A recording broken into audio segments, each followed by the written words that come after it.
Get on the boat. Stay on the boat. Ephesians 4, verse 11 through 16 reads, "Now these are the gifts Christ gave to the church: the apostles, the prophets, the evangelists, and the pastors and teachers. Their responsibility is to equip God's people to do his work and build up the church, the body of Christ. This will continue until we all come to such unity in our faith and knowledge of God's Son that we will be mature in the Lord, measuring up to the full and complete standard of Christ." My God. "Then we will no longer be immature, like children. We won't be tossed and blown about by every wind of new teaching. We will not be influenced when people try to trick us with lies so clever they sound like truth. Praise the Lord.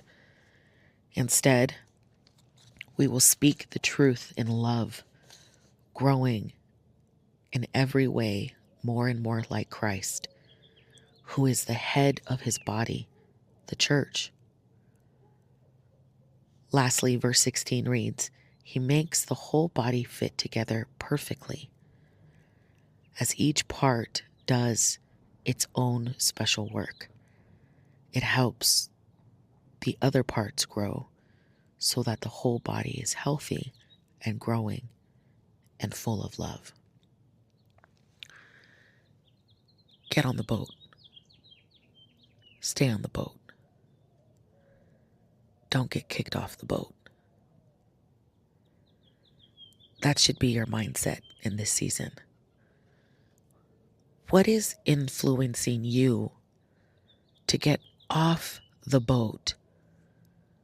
Remember, the Bible says in Timothy, a double-minded man is unstable in all his ways. In verse 14, in Ephesians 4, it reads, "Then we will no longer be immature like children.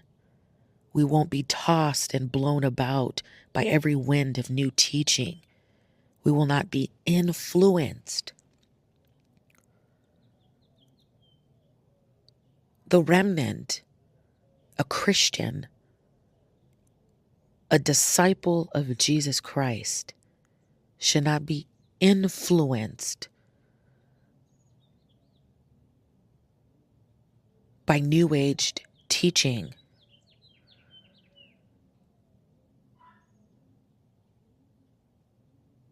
Get on the boat.